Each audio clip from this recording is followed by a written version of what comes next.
Assalamualaikum warahmatullahi wabarakatuh. Selamat sore teman-teman. Jumpa lagi dengan saya Abi Budi Setiawan. Pada kesempatan sore hari ini kita akan membahas tentang permintaan, penawaran, dan keseimbangan ya. Eh, Materi ini saya dapat dari bukunya Case and Fair ya. Jadi nanti teman-teman bisa dapat versinya di buku Case and Fair pada chapter 3. Gitu. Permintaan sendiri itu apa dan nanti penawaran apa serta keseimbangan itu bagaimana gitu. Teman-teman sekalian, mungkin kita banyak yang kita tahu bahwa aktor dalam perekonomian itu setidaknya ada dua ya paling kecil. Dalam hal ini adalah rumah tangga dan perusahaan. Gitu. Nah, lantas interaksi antara keduanya itu akan membentuk satu permintaan dan penawaran. Jadi salah satu kunci dan ide besar dari keseimbangan perekonomian itu adalah permintaan dan penawaran. Goals-nya atau istilahnya nyawanya dari teori ekonomi itu ya permintaan dan penawaran. Gitu. Nah, permintaan sendiri itu apa? Permintaan itu adalah satu keadaan di mana seseorang mau untuk membeli barang pada tingkat harga, waktu, dan jumlah tertentu. Di saat di mana seseorang itu mau untuk membeli barang. Sedangkan penawaran adalah satu saat di mana orang itu mau untuk menjual barang pada tingkat harga, waktu, dan jumlah yang tertentu. Nah, di sini kita bisa lihat diagram alur kegiatan perekonomian dengan dua aktor, dalam hal ini produsen dan konsumen. Apabila kita lihat teman-teman di sini, pada pasar faktor produksi yang di bawah, ini produsen membeli atau meminta input dari konsumen. Nah, pada pasar faktor produksi ini terjadi interaksi antara permintaan dan penawaran. Permintaan akan faktor produksi yang disediakan oleh rumah tangga konsumen. Apa itu? Ya, mulai dari modal, tenaga kerja, kemudian tanah, gitu, dan entrepreneurship. Kemudian setelah input yang disediakan oleh konsumen itu diproses oleh produsen, terjadilah kegiatan produksi dan hasil produksi akan dijual kembali di pasar barang dan jasa atau pasar output. Nah, dalam hal ini juga terjadi permintaan dan penawaran lagi. Tapi di sini yang menjadi pelaku permintaan adalah rumah tangga konsumen gantian. Jadi di sini produsen akan meminta faktor produksi dan akan menawarkan barang dan jasa.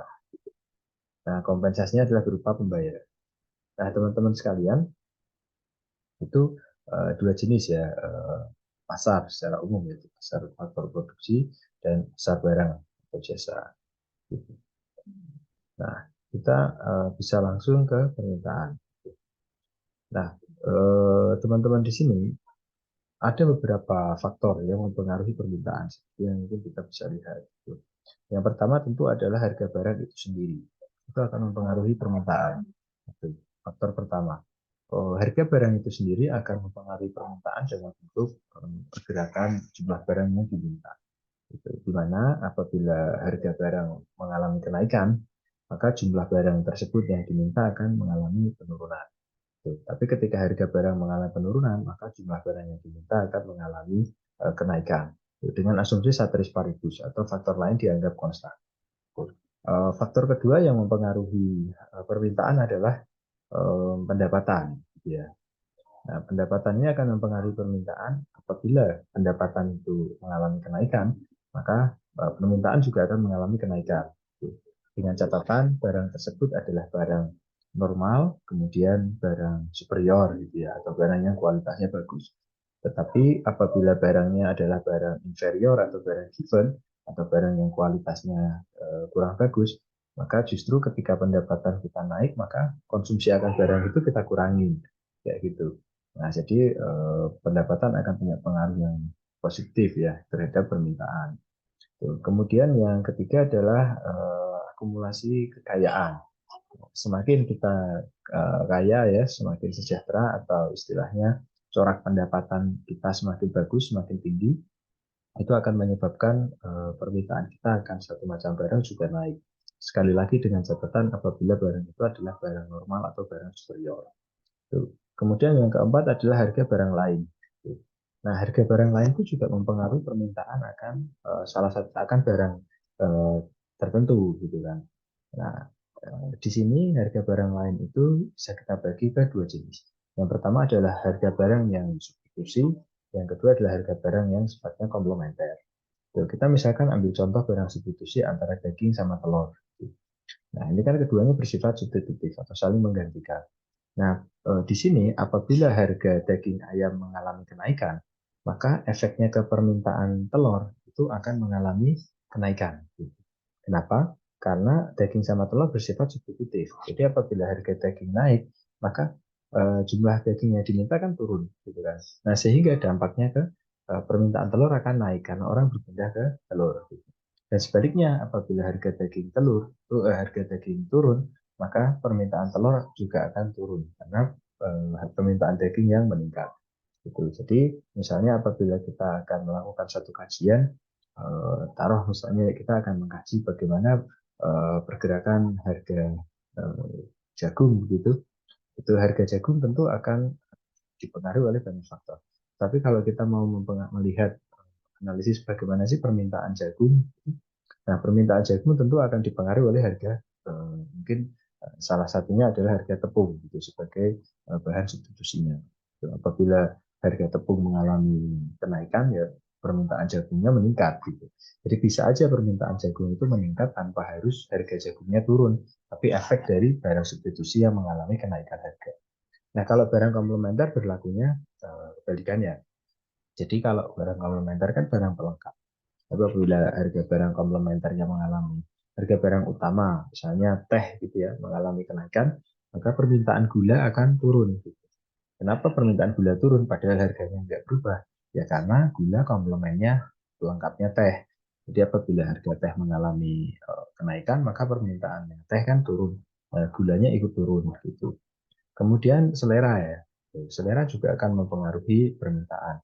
Dalam hal ini, apabila masyarakat berselera akan satu produk, maka permintaannya akan tinggi gitu. Misalnya di Jawa Timur orang suka makan pakai petis ya, petis itu permintaan petis tinggi di Jawa Timur. Tetapi kan di daerah lain mungkin enggak. Gitu.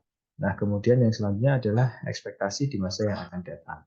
Contoh misalnya kita memperkirakan dalam minggu ke depan akan banyak hujan, maka permintaan jas hujan meningkat, naik. Jadi permintaan akan jas hujan meningkat karena ada eh, ekspektasi atau kondisi di masa yang akan datang. Gitu. Nah, kuantitas permintaan itu apa sih atau jumlah barang yang diminta? Jadi teman-teman ada perbedaan antara permintaan dan kuantitas barang yang diminta. Gitu.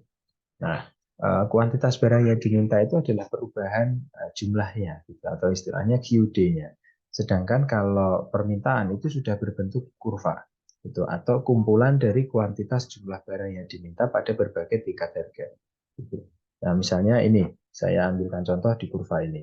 Nah, titik ini, titik yang pertama ini, titik yang kedua, ketiga, dan keempat ini adalah kuantitas barang yang diminta. Gitu. Di sini kuantitas barang yang diminta kan.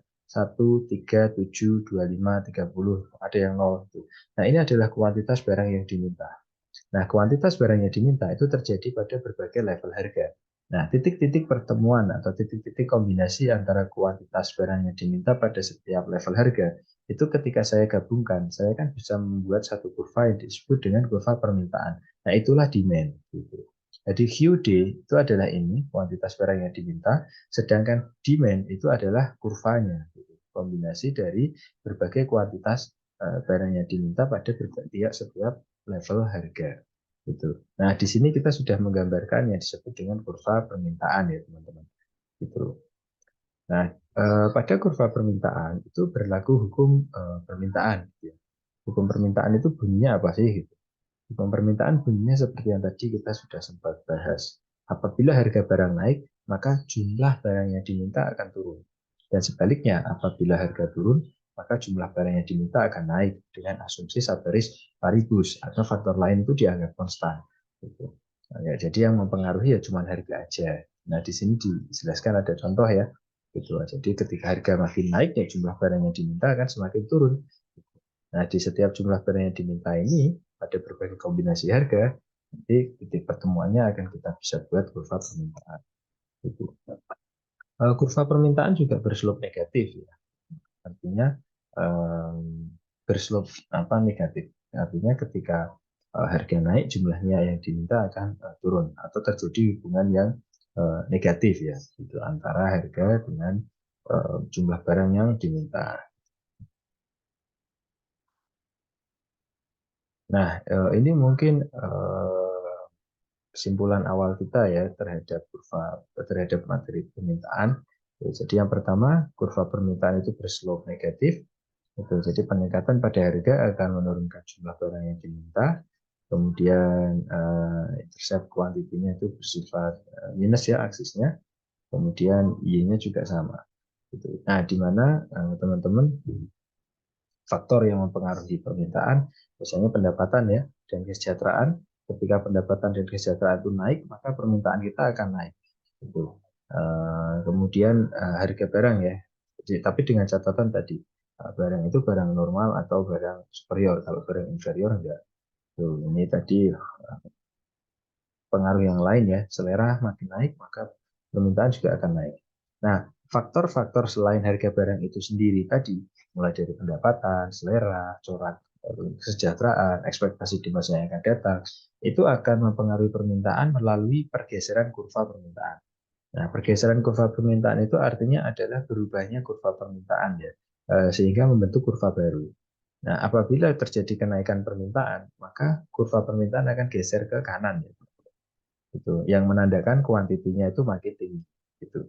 Nah, di sini teman-teman bisa lihat, ini adalah kondisi harga ya. Gitu. Jadi pada harga yang sama, misalnya pada saat harganya itu 0,5, jumlah barang yang diminta pada kondisi pertama itu ada 25. Tetapi pada saat harganya peningkat permintaannya naik karena misalnya pendapatannya naik, itu permintaannya bisa naik ya menjadi 35 gitu di sini. Jadi permintaan itu ketika dia bergeser ke kanan, itu artinya dipengaruhi oleh misalnya pendapatan yang naik. Jadi ketika pendapatan yang naik, harga barang itu nggak usah turun, maka permintaan akan barang itu bisa naik kayak gitu. Atau selera, ketika selera akan satu macam barang itu sedang tinggi, harga barang itu nggak usah turun, seleranya permintaan akan barang itu bisa naik. Ekspektasi juga sama, kayak gitu. Jadi nggak harus melalui perubahan harga dulu untuk meningkatkan permintaan. Bahkan harga barang tetap permintaannya bisa naik. Kira-kira begitu teman-teman. Dan sebaliknya, ketika pendapatan turun, ya permintaannya akan bisa turun tanpa harus harganya naik. Gitu. Nah, ini adalah contoh ya pergeseran kurva permintaan dalam hal ini ketika permintaannya naik. Gitu. Kalau permintaan turun, kurvanya bergeser ke kiri ya. Gitu. Nah, itu disebut dengan pergeseran kurva permintaan gitu ya. Nah, ini ya. Jadi perubahan pada harga barang dan jasa ini akan mempengaruhi pergerakan sepanjang kurva harga barang itu sendiri, tapi pergerakan pada pendapatan, preferensi, harga barang lain itu akan mempengaruhinya pada pergeseran kurva permintaannya.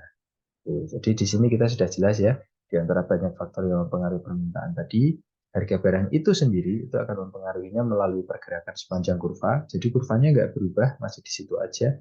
Tapi kalau yang lain itu mempengaruhinya lewat pergeseran kurva permintaan. Nah, ini teman-teman bisa lihat apabila terjadi kenaikan, ya ini permintaan barang inferior gitu ya. Gitu. Jadi misalnya pendapatan kita naik, justru permintaannya kita turunkan gitu. Tapi kalau barang normal, ketika pendapatan naik, permintaannya naik ya geser ke kanan gitu. Nah, ini pengaruhnya karena harga barang itu sendiri. Gitu. Nah, ini harga barang substitusi ya. Gitu. Jadi ketika harga daging sapi naik, maka permintaan telur akan, permintaan ayam akan naik. Karena orang pindah dari sapi ke ayam kayak gitu ya. Nah, itu kira-kira teman-teman bentuknya. Jadi kalau permintaan naik, gesernya ke kanan kurvanya ya. Kalau turun, gesernya ke kiri. Nah, ini adalah permintaan pasar ya. Jadi permintaan pasar itu adalah permintaan keseluruhan orang. Gitu. Kalau permintaan individu itu permintaan satu orang. Jadi yang kita gambar tadi itu misalnya permintaan individu, ini permintaan si A, kemudian ini adalah permintaan si B, dan permintaan A sama B kalau dijumlah adalah permintaan pasar. Kayak gitu di sini. Ini adalah permintaan A plus B plus C. Jadi permintaan pasar itu adalah permintaan semua orang. Dan sedangkan permintaan individu adalah permintaan setiap orang. Gitu ya. Jadi permintaan pasar diperoleh dari penjumlahan permintaan individu pada setiap level harga. Gitu. Nah, setelah permintaan kita ke penawaran, teman-teman ya. Itu. Nah, kalau penawaran kan tadi adalah satu kondisi di mana seseorang mau menjual barang pada berbagai tingkat harga, waktu, dan jumlah tertentu.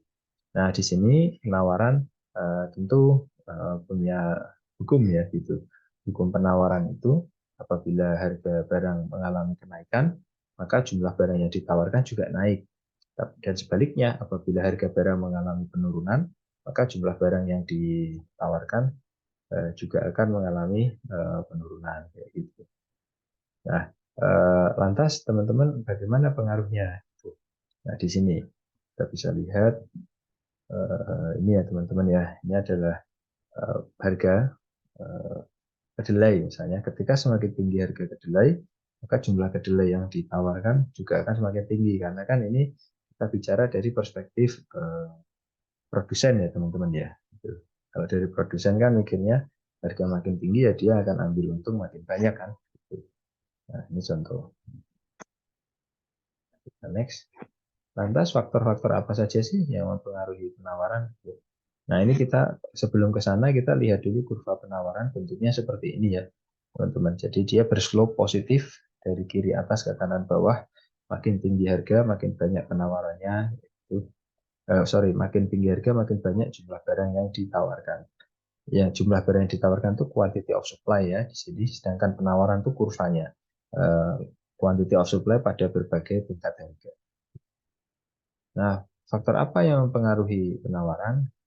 Yang pertama tentu biaya produksi ya. Selain harga barang itu sendiri, faktor kedua tentu biaya produksi.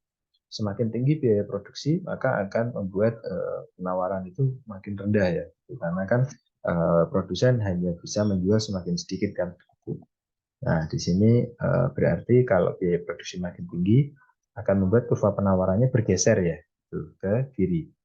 Jadi kalau penawaran bertambah sama, gesernya ke kanan, tapi kalau berkurang, gesernya ke kiri. Efek kalau penawaran bertambah dengan permintaan bertambah itu beda.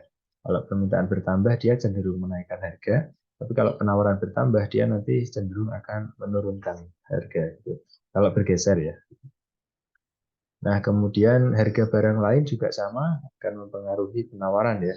Gitu. Jadi misalnya harga barang lain itu misalnya barang substitusi atau komplementer kayak gitu ya. Nah, kemudian faktor lain itu apa? Teknologi ya, itu juga akan mempengaruhi penawaran. Makin tinggi tingkat teknologi, maka jumlah barang yang ditawarkan juga akan semakin tinggi. Kemudian tujuan operasi perusahaan juga mempengaruhi penawaran. Itu. Jadi apabila perusahaan bermaksud untuk profit, maka dia akan menaikkan penawarannya. Gitu. Nah, ini ada pergerakan sepanjang kurva dan pergeseran kurva penawaran ya, sama seperti permintaan. Nah, kalau pergerakan sepanjang kurva adalah perubahan pada kuantitas barang yang ditawarkan ya pada setiap perubahan harga. Itu artinya nggak ada kurva baru ya, kurvanya tetap. Jadi perubahan pada tingkat jumlah barang yang ditawarkan pada berbagai level harga, kayak di sini ya teman-teman ya. Nah ini kan berarti ketika harga 4 jumlah barang yang ditawarkan 45, jumlah harganya 3 jumlah barang yang ditawarkan 30. Nah titik-titik ini kalau saya kombinasikan akan membentuk kurva penawaran kan. Nah, perubahan titik dari titik A ke titik B gitu ya. Di setiap titik itu disebut dengan pergerakan sepanjang kurva gitu, sama seperti permintaan. Sedangkan kalau pergeseran kurva penawaran itu adalah berubahnya kurva penawaran karena ada perubahan pada faktor lainnya yang mempengaruhi penawaran. Bisa harga barang lain, bisa teknologi, bisa biaya produksi gitu ya. Nah, ini adalah contoh pergeseran kurva penawaran ya, di mana penawaran mengalami kenaikan ya, di mana dia digeser ke kanan. Gitu. Misalnya karena apa? Biaya produksi yang turun, gitu, atau teknologi yang makin naik, dia akan menggeser kurva penawaran ke kanan. Nah, sesama dengan permintaan, maka kita harus paham betul ya pentingnya pergerakan ya atau pergeseran di antara kurva penawaran gitu, serta pergerakannya. Nah, ini jadi perubahan pada harga barang itu akan menggeser, akan membuat pergerakan sepanjang kurva ya. Jadi kalau yang berubah harga barang itu sendiri, kemudian kalau perubahan pada pendapatan, preferensi, harga barang lain, teknologi, biaya produksi, itu akan mengubah pergeseran kurva permintaan atau mengubah kurva penawaran ke kurva yang baru. Gitu. Nah, ini adalah kurva penawaran individu ya, dari satu perusahaan. Kemudian jangkaan yang bawah itu adalah kurva penawaran pasar. Di kurva penawaran pasar diperoleh dari penjumlahan antara kurva penawaran pada setiap individu. Ini, gitu ya. Makin tinggi harga, jumlah barang yang ditawarkan juga akan makin tinggi. Kayak gitu. Nah, terakhir ini adalah tentang keseimbangan. Ya. Jadi perekonomian dikatakan seimbang, harga dikatakan seimbang apabila jumlah barang yang diminta itu sama dengan jumlah barang yang ditawarkan. Atau dalam kata lain terjadi perpotongan antara kurva permintaan dan penawaran. Nah, kondisi ketidakseimbangan itu bisa menyebabkan harga barang naik atau turun. Gitu ya. Nah, kita akan lihat di sini teman-teman, nanti sambil jelaskan yang excess demand itu apa. Nah, keseimbangan itu terjadi ketika jumlah barang yang diminta sama dengan jumlah barang yang ditawarkan. Jumlah barang yang diminta kan akan berada di sepanjang kurva demand kan, sedangkan jumlah barang yang ditawarkan akan berada di sepanjang kurva supply. Nah, titik perpotongan inilah, misalnya pada titik harga 2,5 dengan jumlah barang yang diminta dan ditawarkan itu sama 335.000. Artinya pada harga 2,5 itu jumlah barang yang diminta dan ditawarkan sama. Ini berarti terjadi keseimbangan. Nah, kalau misalnya yang terjadi di sini, ini disebut dengan FI, excess demand yang di bawah. Kenapa? Karena permintaannya itu lebih besar dari penawaran, maka disebutnya excess demand atau kelebihan permintaan, atau under supply, kekurangan penawaran. Gitu. Nah, intinya apa? Intinya demand lebih besar dari supply. Ini terjadi misalnya pada saat harga rendah 1,75, jumlah barang yang diminta 50.000, tapi yang ditawarkan 25.000, gitu kan. Nah, di sini kan terjadi ketidakseimbangan ya, gitu. Atau istilahnya excess demand. Di sini adalah kondisi di mana jumlah barang yang diminta itu melebihi jumlah barang yang ditawarkan. Gitu. Nah, apa yang terjadi apabila timbul excess demand? Maka yang terjadi adalah harga akan mengalami kenaikan. Karena sejatinya excess demand itu kan adalah tanda di mana penawarannya kurang atau terjadi kelangkaan atau permintaannya yang terlalu tinggi. Itu. Pada saat terjadi excess demand, maka perekonomian nanti akan berusaha mencapai keseimbangan. Itu bisa secara alamiah, bisa dengan apa namanya campur tangan ya dari pemerintah terutama. Jadi pada saat terjadi excess demand, ini harga akan cenderung nanti naik. Gitu. Nah, harga yang naik akan membuat permintaan mulai berkurang, gitu kan? Karena berlaku hukum permintaan, gitu. Dan pada saat harga naik ini, penawarannya nanti akan naik karena berlaku hukum penawaran. Sehingga pada saat harga naik dari 1,75 ke 25, maka permintaan akan mulai menurunkan jumlahnya, kuantitinya, sedangkan penawaran akan meningkatkan kuantitinya, gitu sampai menuju ke titik keseimbangan di sini. Nah, pada titik keseimbangan ini kan permintaan akan turun ya, dari 50.000 ke 35.000. Jadi yang sisanya nggak membeli, nggak jadi beli, dan penawaran akan menambah stoknya ya. Tuh, dari 25 ke 35.000. Nah, muncullah keseimbangan yang baru. Gitu. Nah, kondisi yang lain adalah excess supply. Gitu. Excess supply itu adalah kondisi di mana terjadi kelebihan penawaran. Nah, di sini teman-teman bisa lihat penawaran kan akan berada di sepanjang kurva S kan. Nah, pada saat harga misalnya 3, jumlah barang yang ditawarkan ini 40.000. Tapi pada saat harga 3 ini jumlah barang yang diminta cuma 20.000. Jadi artinya terjadi kelebihan penawaran atau jumlah barang yang ditawarkan lebih banyak daripada yang diminta. Apa yang akan terjadi? Ya harga akan mengalami penurunan karena timbul oversupply. Gitu. Jadi pada saat harga segini kan, aduh kok barangnya nggak laku ya, karena barang yang tersedia lebih banyak daripada yang diminta. Akhirnya harga akan turun gitu untuk merespon ini. Nah karena harga turun, maka kurva penawaran akan, hukum penawaran bekerja. Oh ya, harga turun berarti jumlah barang yang ditawarkan akan diturunkan. Misalnya dari 40.000 dia akan turun bertahap sampai 35.000. Dan tahu ketika harga turun, maka permintaan akan meningkatkan permintaannya. Konsumen akan meningkatkan permintaannya. Sehingga akan mencapai titik keseimbangan ya, gitu. Nah, jadi teman-teman kondisi excess supply misalnya pada saat panen raya gitu ya, itu akan menyebabkan harga turun. Itu nah harga turun karena ini barang yang ditawarkan terlalu banyak sehingga harga turun supaya barangnya laku gitu. Di saat yang sama stok juga diturunkan. Dan ketika tahu harga turun, maka permintaan akan merespon dengan menaikkan permintaannya. Tapi kalau pas terjadi over demand tuh misalnya pas lebaran kayak gitu ya harga-harga pada naik gitu. Itu adalah kondisi apa namanya over demand. Equilibrium apakah bisa berubah atau bergeser? Bisa aja gitu. Contoh misalnya ini, misalnya terjadi penurunan penawaran, gitu ya. Apa yang akan terjadi gitu? Nah ini teman-teman misalnya keseimbangan awal itu di titik ini ya, titik awal itu di sini. Nah karena penawaran mengalami penurunan, itu efeknya apa? Efeknya berarti kurva penawaran kan geser ya ke kiri kan karena dia menurun misalnya karena ada kekurangan stok gitu. Nah, apa yang terjadi? Yang terjadi adalah harga naik kan pasti. Ya, jadi penurunan penawaran akan menaikkan harga dan menurunkan jumlah barang yang diminta dan ditawarkan dari 13,2 menjadi 9,9 gitu.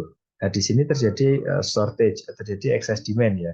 Gitu ya. Excess demand-nya dari sini ya, dari 9,9 ke 6,6. Karena barang yang tersedia kan di sepanjang antara 9,9 sampai 6,6 gitu. Nah, ini berpotensi terjadi excess demand nanti. Gitu. Nah, ini faktor ya yang mempengaruhi apa yang menyebabkan misalnya kurva permintaan atau penawaran bergeser. Misalnya nih, ketika terjadi peningkatan pendapatan, maka demand akan naik ya. Efeknya apa? Harga naik. Kuantiti yang diminta dan ditawarkan juga naik. Tapi misalnya kalau ini peningkatan pada harga, peningkatan pada pendapatan akan menggeser permintaan barang inferior turun, gitu ya. Nah, ini beberapa efek ya, perubahan permintaan dan penawaran pada barang inferior dan pada barang komplementer. Nah, ini misalnya kalau dari sisi supply, peningkatan biaya produksi akan menggeser supply ke kiri kan, gitu. Karena barang yang dijual lebih sedikit. Efeknya apa? Harga naik, kuantitinya jadi turun nih, gitu. Tapi penurunan pada biaya produksi akan menyebabkan supply-nya naik, yang akan menurunkan harga. Tadi ya ingat, ketika biasanya kalau penawaran itu bergeser naik atau bertambah, dia akan menurunkan harga. Tapi kalau permintaan justru enggak. Ketika dia bertambah, dia akan menaikkan harga. Gitu ya. Eh, Jadi itu teman-teman yang bisa saya sampaikan. Semoga bermanfaat. Ketemu lagi di video berikutnya. Selamat sore. Assalamualaikum warahmatullahi wabarakatuh.